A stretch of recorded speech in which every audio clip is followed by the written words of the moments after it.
What is good, everybody? I am back with a brand new video, and today I'm going to be giving you a few tips on how to build your disc golf bag.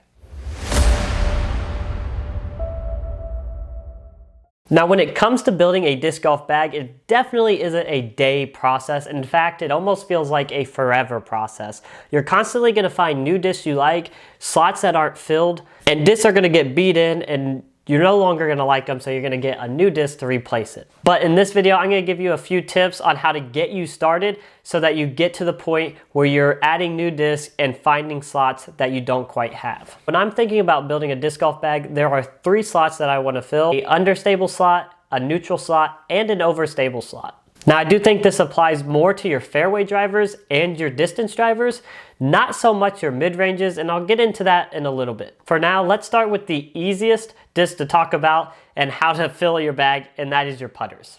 I always recommend to carry 2 putters with you at all times, mainly because for your casual rounds or your practice rounds, this gives you an extra putt to practice.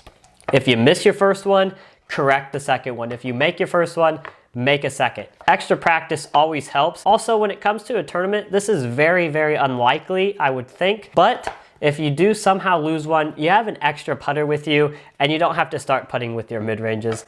That wouldn't be too good. So definitely when it comes to putters, I suggest 2 putting putters. And then if you do plan on wanting a throwing putter, try something in more of a premium plastic where it's gonna hold up longer than your regular putting plastic. Overall, your putters are just gonna be what you are most comfortable with, what you feel confident with, but I definitely think that it's nice to have 2 of them with you. Now let's get into the main compartment of the bag where all the magic happens, and let's start with the mid-ranges.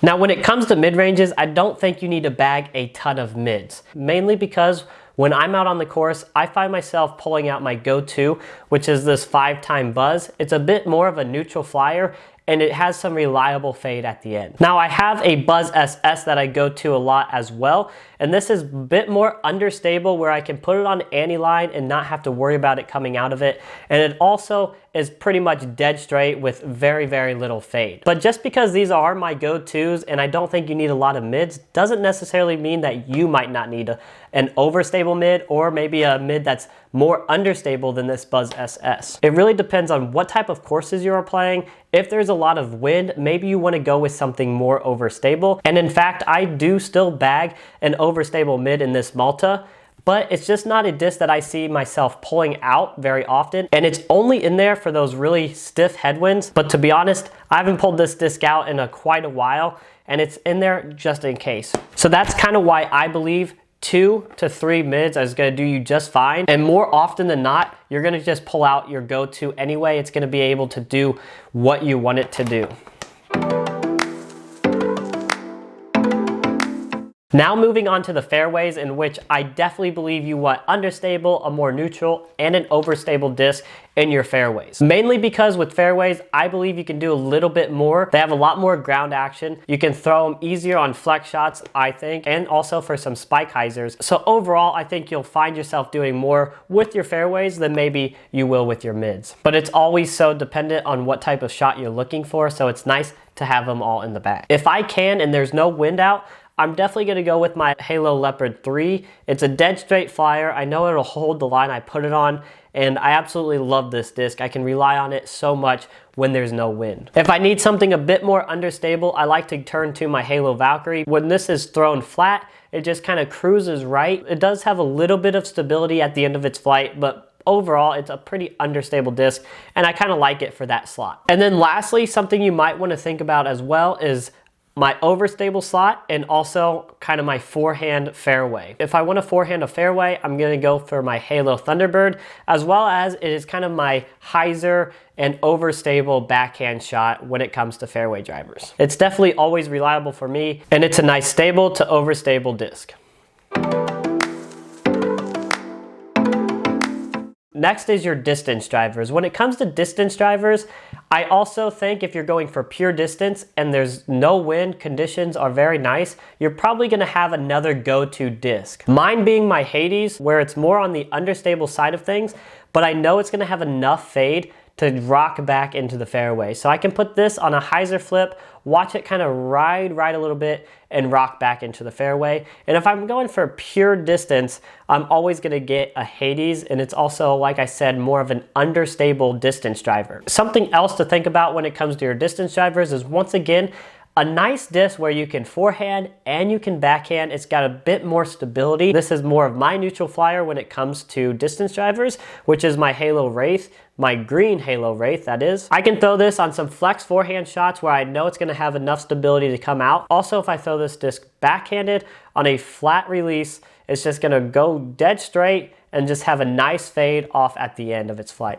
Not super stable, but I know I can get some distance out of it, forehand and backhand, but it's definitely more stable than, say, my Hades is. Now, once again, I think it's good to back your neutral flyer up with something a little bit more stable so you can feel that more stable to overstable shot. And this might sound weird to newer players that don't quite understand all the discs yet, but I'm backing this Halo Wraith up with a newer Halo Wraith. And you might be wondering, Max, how is that Wraith any more stable? It's the same mold, it's the same disc. And to be honest with you, it's the pure fact that this Wraith has been in my bag for a long time now. It's seen a lot of trees, it's seen a lot of wear. So it's gonna tend to be a little bit more understable, and it's gonna kind of beat in to be a little bit more understable. So this Halo Wraith has been in my bag for not as long, and it hasn't seen all that wear and tear that this one has. So this is just backing up as an extra stability in my Wraiths. So this right here is 11 discs, and that's gonna get your disc golf bag started. Now, what you might be thinking is, Max, what about all the other discs that are still in your bag? What is the difference? Why may we need more discs moving forward? And why I still have so many discs left in my bag is because all those discs are doing is filling stabilities between every single one of these. This is something that you're gonna learn while you keep playing disc golf. And if you only stick to these 11 discs for a little while, you're definitely gonna find a slot in your bag that's missing.